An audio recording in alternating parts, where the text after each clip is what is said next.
കൈകൊന്നേരം ചെല്ലണ്ടേ ഏതായിരിക്കുന്നേ ഞങ്ങൾക്കൊരു ഭക്ഷണവും വസ്ത്രവും ആശ്വാസം ലയിക്കുന്നു. എന്താ ഇതൊന്നും ലയിക്കാത്ത കുറേ കുഞ്ഞുങ്ങൾ നമ്മുടെ ചുറ്റുപാട് ജീവിക്കുന്നു. അങ്ങനെ ഒരു വളരെ കഥയാണ് ഞാനിവിടെ പറയാൻ പോണത്. എന്ത് കഥയുടെ പേരെന്താണെന്നോ? ആ കഥ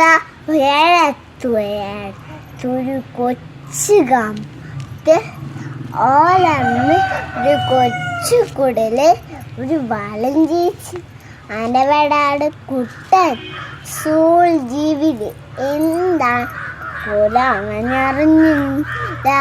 കട്ടപ്പാടും ദാഗിതമാനാന് കൂട്ട് ഊരിനേറ്റ് വരുമ്പോൾ ഞാൻ പഠിക്കാനുള്ള വലിയ വല്ലാന്നു ആണ്ടവശമുണ്ട്. തൻ്റെ അമ്മ അനി സക്കാസുള്ളിൽ ചേർത്തു.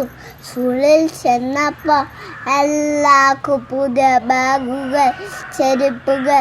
രണ്ട് കുഞ്ഞിൻ്റെ മുഖത്തേക്ക് അമ്മയ്ക്ക് കനേ തരുന്നില്ല. അന്ന് അവിടെ വെച്ച് കുട്ട ബാമ്പൊന്ന് സുഹൃത്തെ ലഭിച്ചു. അവ വലിയ പണക്കാരാന്ന്. കുട്ട ബാബുവിനോട് ചോദിച്ചു, നിന്റെ വീട് ഓലാടാ ആടാടാ?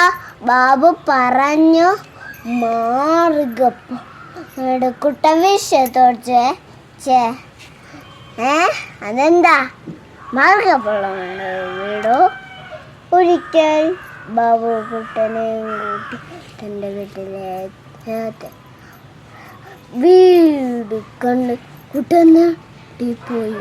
അയ്യോ, ഇതെന്താ കൂട്ടാരം പോലെയുണ്ട് ഈ വീട്. അങ്ങനെ അവർ തുറന്നത് കുട്ടൻ പേടിച്ചു. നോക്കിയപ്പോൾ അങ്ങനത്തെ മറ്റുള്ള അത് വലിയ വെട്ടിക്കുട്ടിയുടെ ഇതാണതോ വലിയ പത്തനാറ്. പക്ഷെ ഇതായിട്ട് കുട്ടൻ്റെ വല്ല ഒരു ചോദിച്ച എല്ലാവരും ഒരു ചോദ്യം ചോദിച്ചു, നിങ്ങൾക്ക് ഭാഗ്യം ആരാകുക? ഇത് കെട്ടക്കുട്ട ഉറക്കാഴ്ചത് എനിക്ക് ബാബുജി വെട്ടിക്കുട്ടി ആയാ മതി. ഇത് കേട്ടത് എല്ലാം ചിരിക്കാൻ തുടങ്ങി. ചേകനേരം ഉണ്ടായില്ല. കുട്ടൻ്റെ ടീച്ചറ് കുട്ടികള് അധ്യാപകരും അത് സഹായിച്ച് അവൻ പഠിച്ചു ഇതോടെ പഠിച്ചു വീങ്ങ്. കൂട്ടുകാരെ, നിങ്ങൾക്ക് ഈ കഥയിൽ നിന്ന് എന്ത് മനസ്സിലാക്കാം? ആഗ്രഹമുണ്ടെങ്കിൽ മാത്രമേ ഉയർന്ന കുട്ടൻ്റെ ജീവിതം ഞാട്ടെ. നന്ദി. എൻ്റെ കഥ ഇഷ്ടപ്പെട്ടെങ്കിൽ ലൈക്ക് മറക്കാതെ കേട്ടോ.